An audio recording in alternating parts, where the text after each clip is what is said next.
Hi, this is B here. To be frank, I haven't really made another build, so it's weird that I'm actually making a new video. But so I had like one challenge left to complete, and I was basically faced with two options. I had to either do Toda, which was this one, or Sanctum, or this complete another 70 bloody maps. I was like, let me just attempt a bit of Sanctums because I had a bunch of forbidden tomes because these are the ones I found myself. I never actually sold them, and ended up completing that challenge. And in the meantime, discovered that I actually do enjoy Sanctum, but obviously I do enjoy Sanctum with my build this strong, but I don't really enjoy Sanctum when Sanctum's hard. So I'm still using the Spark build. It does really well because Spark basically just fills the arena and stuff just dies. And I don't really have to even like move in a very like tactical way. I just basically run around circles and just dodge attacks. So it's not that complex. And an average clear time for each sanctum is maybe about 15 minutes. So it's not too bad. It's not like a speed run. Sometimes 20 if I'm lazy, but yeah, usually it's about 15 minutes. And I've discovered actually Sanctum is really good profit, but not in a way that most people are doing. So most people, what they're doing is they are looking for divine drops, and then they are getting they're optimizing their relics around divine drops. So they get like room reveals. So they try to get as much of the map as possible, and then also they also trying to what's the term for it? Get as much merchant cost reduction as possible. That they get boons and etc. In this case here, I'm not doing that, and what I'm doing is I'm stacking papyrus relics. So these are generally quite cheap, relatively to everything else. I don't know why. Coffers are more expensive, but this is actually cheaper. And if you have 4 of these, you can get inspiration when you receive an affliction, as well as quantity of relics dropped by monsters. You can actually get up to 100% if you have 25% on each slot, which is very rare, but it's still possible. So you basically have a chance to get double relics, basically. So that means when you go to Lycia, so the last boss, you have a very good chance of getting 2 relics instead of 1, or 4 relics instead of 2, that sort of thing.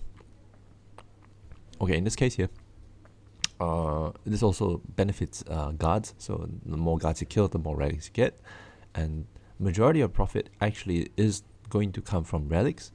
I would say that maybe about 60% of your profit is going to come from relics, and the remaining like 40% is just going to come from I would say awakened sextons is probably the most reliable source of currency. So awakened sextons and to some extent divines. You get probably still about maybe maybe slightly less than 1 divine and average per run, but your focus here is not really to get divines.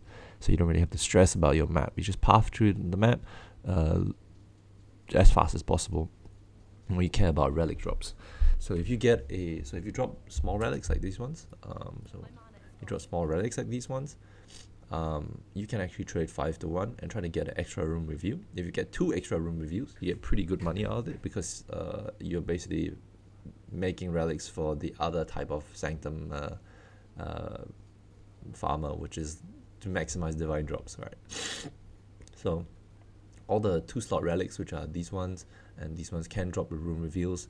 You can also sell the ones that have merchant cost reduction, merchant price reduction, which is Divinia price reduction.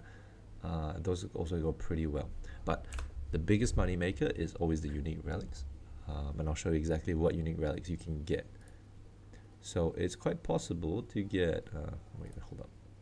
It's quite possible to get this relic. So this one is about, on average, about 30 sextons. I'm overpricing this here because I don't want people to ping me.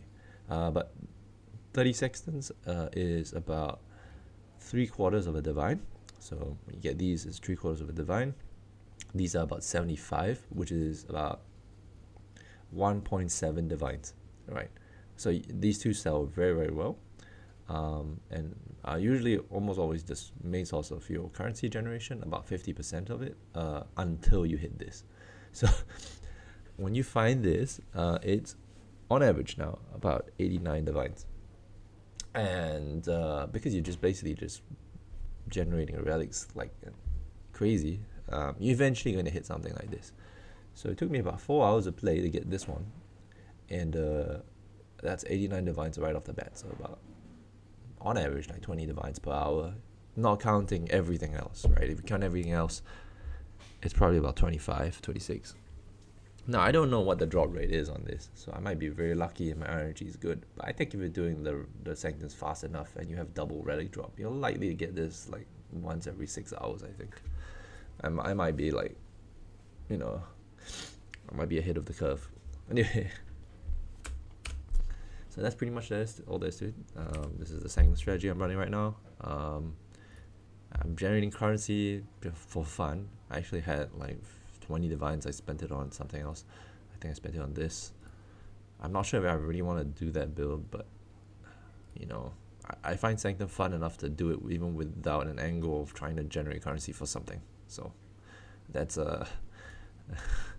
I've gone addicted to it, yeah. Despite, you know, I'm feeling a bit crappy about it at the start of the league because I played too much of it during Sanctum League. Anyway, I bought this, yeah. So this is pretty much attack speed max rolled for Void Forge, and area effect max rolled for Void Forge as well. I was thinking of building something around it. I haven't really gotten to it, but we'll see. Probably Molten Strike, I guess. Yeah, Molten Strike. If I sell the original sin, I might just plunge straight into it, but we'll see. Alright, see you guys. I'm out. Bye.